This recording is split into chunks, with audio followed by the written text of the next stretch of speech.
everybody, and welcome back to another Coaster Cheetah video, and in this video I will be doing a review of Pipeline the Surf Coaster at SeaWorld Orlando, which is a new for 2023 B&M surf coaster, and it is the first and currently only surf coaster in the world. Now, when Pipeline the Surf Coaster was first announced, me and a lot of other coaster enthusiasts were very confused on why SeaWorld and B&M would want to bring back the stand-up coaster, which is one of the most hated coaster models of all time. But now that I have ridden it, and everybody else has ridden it basically, a lot of other people have ridden it, we now know that Pipeline is not a stand-up coaster. You can't compare it to any stand-up coaster because the feeling is completely different. A surf coaster really is different from a stand-up coaster because on the actual ride, you're not even standing really. You are bouncing up and down constantly, your feet are in the air for most of the ride. It's a far different experience. Even the layout is different than a stand-up coaster. A stand-up coaster is meant to be a looping coaster, and believe it or not, Pipeline is actually a airtime focused ride. There's only one inversion on it, and it's not a very extreme inversion. It's a very drawn out, raised corkscrew almost. And yeah, it's definitely very different from the stand-up coaster, and I really don't think that it should be called a stand-up coaster because the surf coaster is very different. And honestly, I hope we really do see more of these being built because, yeah, it is really just an awesome ride, and I think they are great. They definitely have a few things to work out, but yeah, so far the first prototype stand-up surf coaster is very good, and yeah, it definitely makes me excited for the future of these rides. And I could even see maybe other manufacturers trying their take on it with a different situation. Maybe like I don't know, something crazy like a wing surf coaster, something like that. I could see Intamin doing something crazy like that. But anyway, let's get into the layout for Pipeline the Surf Coaster. So as soon as you roll out of the station, you will go into your launch on the launch track, but you will stop for a minute and wait a few seconds until the launch kicks in, and the launch starts off straight but then goes over a small speed airtime hill, and while you're still accelerating, you go over this hill, and this will take you to your max speed of 60 miles per hour. And I was actually pretty surprised by this launch. In the front, you can feel the speed a lot, and it is a pretty strong, forceful launch. So yeah, I was pretty impressed by that. I didn't really expect anything special. I've never ridden Thunderbird at Holiday World, so I didn't, know what a B&M launch felt like. But yeah, I was pretty surprised by that. Now, after this speed airtime hill launch, you will go into your first real element, which is an Overbank Curve. And yeah, this, it's nothing special. However, with surf trains and your first ride, that's your first real element, besides the airtime hill and the launch, obviously, that you really get to experience. And it's the first, actual weird feeling that you get from these trains. So yeah, nothing really special on, a regular coaster, but on this, every element is different from if it was on just a normal sit-down train. And yeah, if this coaster had just sit-down or even floorless trains, it just would be a boring layout. But because of these trains, it makes it an interesting layout. So after this overbank, you will go into a twisted, kind of off-axis airtime hill. And yeah, this is your biggest moment of airtime on this ride. And yeah, this is a pretty strong, your seat completely lifts up.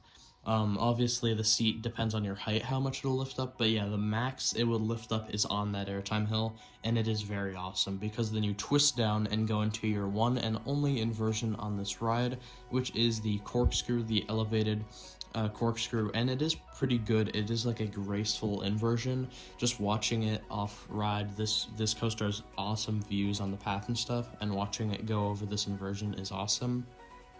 Also, at the bottom of the twisted off-axis hill before the corkscrew, there is a splashdown, which is also very cool.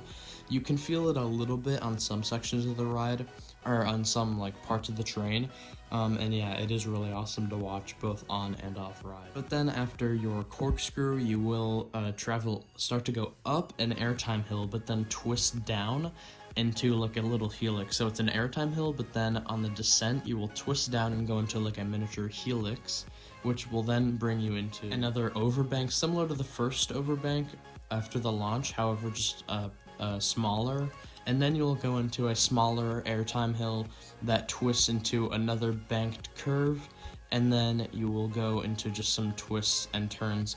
One that is right before the brakes, the brake run is actually, it delivers a surprising pop of airtime, and it's very interesting because you don't really expect it, but it is a decent amount of airtime.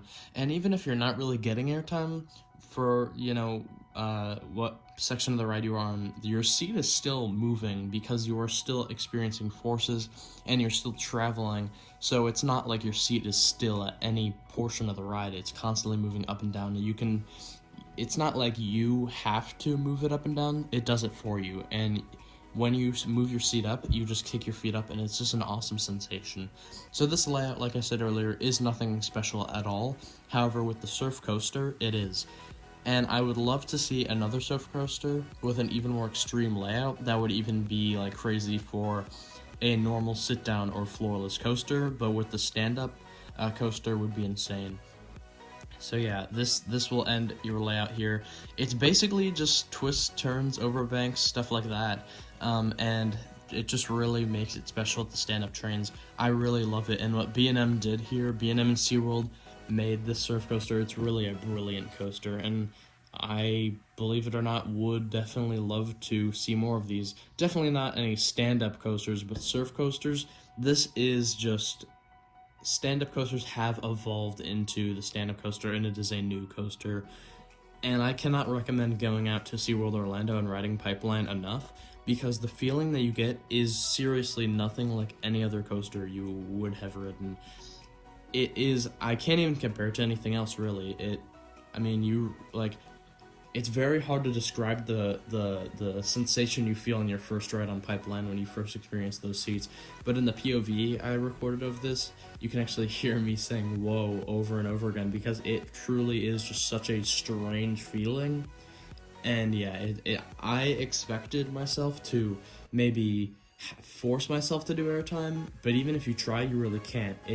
The ride is in control, and it decides when it gives you airtime, and there's a lot on this ride. So yeah, and this is not like a weak, airtime, like maybe on some B&M loopers have, like occasionally some weak airtime here and there. This is strong ejector airtime, but it's ejector airtime like nothing we've ever seen before. And it's even pretty surprising for B&M to come out with this design, because B&M does not really, branch out and do unique rides a lot. However, this most certainly is, and I respect B&M heavily for that. And yeah, I just really think that we doubted this coaster in the beginning, but SeaWorld and B&M really knew what they were doing here, and they did not let us down with this coaster. If you have not ridden this coaster already, please do it. It is worth it, in my opinion.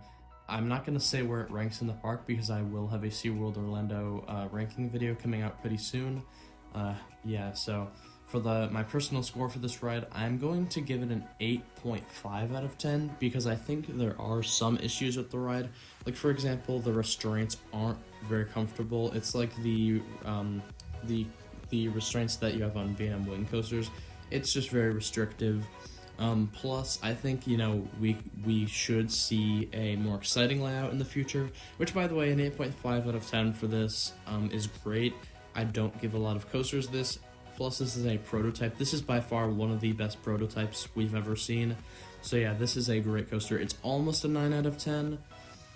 And yeah, I almost might give it that. But for now, I'll stick with an 8.5. It is such a fun coaster, though, and I would recommend it to anyone. So yeah, guys, if you did enjoy, please like and subscribe. Also, comment down below what you think of Pipeline, the surf coaster, if you have ridden it.